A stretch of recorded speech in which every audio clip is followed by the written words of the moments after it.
Hello, Bobby Torres of Frightbox recording here to share with you 3 real ways to attract more clients to your studio. Now, if you're into production and you're thinking about doing this for a living or even as a side business, these 3 tips are gonna go a long way in helping you achieve that goal, believe me. Now, I'm excited to share these with you because I don't hear people talking about these enough in the audio industry. The pros that own successful studios all know these things, but I don't see people talking about this in forums or on YouTube or anywhere else for that matter. Now, I've been working with bands for 15 years now, and I can tell you with 100% certainty that if you implement these 3 things, they will make a massive difference when it comes to attracting clients to your studio. And they will hold true whether you're working out of your home studio or a multi-million-dollar facility, believe me. As long as you're working with human beings in bands, they are applicable. Thing number 1 that you could do to help attract clients to your studio. And it's super simple. Do the things that other people are too lazy to do. And what things are these? Drum tuning, drum editing, vocal tuning, editing in general. I can't tell you the amount of bands that ended up recording with me that were once recording out of crazy, super high-end facilities because the intern they were recording with didn't take the time to do the things I just mentioned. In other words, everyone wants to buy expensive gear and have fun with the toys and record projects, but no one wants to sit in their room editing drums, even though professionals all do these things. So for example, if you're working with a band and you have a drummer come in and he's not that great, it's your job to make those drum tracks sound great. Now, I know some people don't like hearing this, but it really is true. As a matter of fact, I had a great interview with Jordan Valeriat a few months ago, and he shares a bunch of experiences that were very similar to what I went through when I first got into production. When I first got into production, all I wanted to do was stick up microphones, press record, and get right into mixing. But in reality, there's a whole plethora of stuff that you really have to do if you want to achieve consistent professional results. And remember, these consistent professional results are really what's going to attract clients to your studio. If you put out bad sounding records, it doesn't matter that the band themselves weren't good. No one knows that. They'll just hear the production and think that you're not a good producer. I know it's harsh, but it really is true. And I can tell you this with 100% certainty because I was guilty of this myself when I started out. It wasn't until I really started to buckle down and became ruthless with my editing and paying attention to details, just like the pros do, did I really start attracting the clients that I wanted. And also just to be able to attract the sheer number of clients it took to do this for a full-time living. Make sure you do the things that professionals actually do that most people are too lazy to do. And one last thing I want to say is, unfortunately, in my area, all of these big studios that used to charge a fortune that refused to learn how to use pitch correction software or drum editing software are all gone because all the work ended up going to guys like me running dinky little project studios, but were willing to put in the work to produce professional sounding results that most bands are looking for. And this brings me to the second thing that you can do to really help attract clients to your studio.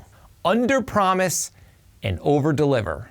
As audio engineers, we are notoriously flaky. In other words, we'll tell a client that we'll have a mix done on Friday, and we won't end up sending the mix until the following Friday. For whatever reason, we are notoriously flaky, and musicians know this. So with that being said, if you do the opposite and you over-deliver, so for example, you tell a band you're gonna have a mix done on Friday, and you send it to them on Thursday or Wednesday, you've over-delivered, and you've automatically set yourself apart from the rest of the pack. And musicians talk. Another example, keep your studio stocked with simple stuff like water or snacks. Little things like that go a long way. These are things that I never used to think of when I first started my studio. Mostly because I was young and just bombarded with projects and just was terrible at time management, but it didn't matter. I was always late with mixes, my studio was always a mess. I just never focused on over-delivering enough when I started out.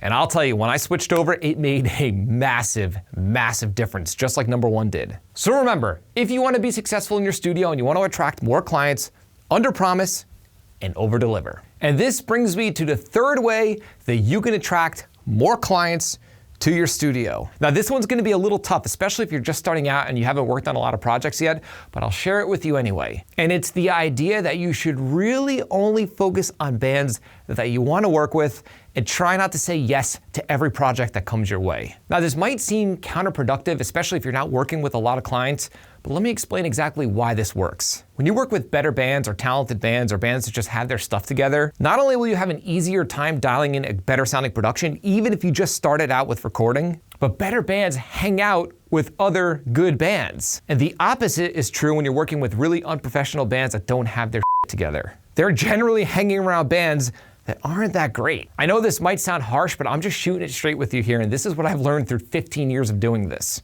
And for the first 10 years of my production career, I used to say yes to almost everyone, and it bit me in the ass more times than I can count. Remember, time is one resource that we can never reacquire. If you spend months and months on a nightmare project, that's eating up months and months of your life that you could have been spending working with a really good band. Now, I just want to say this, if I were to start my career all over again from scratch, I would focus more on doing free work with really good bands than cheap work with really bad bands. Working with really good bands will help you attract other good bands and just more projects in general. And working for cheap with bad bands is just gonna end up eating up your time. You're gonna attract other bad bands to your studio, or even worse, no one at all. Because remember, when people hear these productions, they'll end up thinking the recording engineer is the one that sucks. I know, this used to happen to me. So again, the overall idea is just to focus your energies on attracting talented artists that are serious. It will pay off in the end, even if you're not making a lot up front. Believe me. Now, I really wanted to make this video because these three things, again, I don't hear people talking about enough. The gear you buy for your studio is not as important as you think. The way you run your business is infinitely more important than the room you're recording in or any of the gear that you own.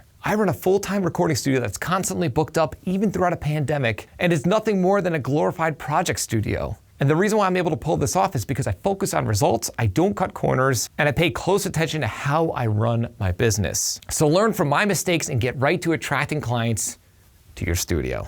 If you found this video helpful, like, comment, subscribe, and share. And do not forget to click the little bell icon so you can be notified every time I upload one of my weekly videos on all things metal and rock production. You can both like and follow me on Facebook and Instagram. Links are in the description below. And be sure to download my 5-step guide for better heavy mixes so you can achieve better results with the gear you have right now. There's a link below to the free guide right below in this video's description. Until next time, happy mixing.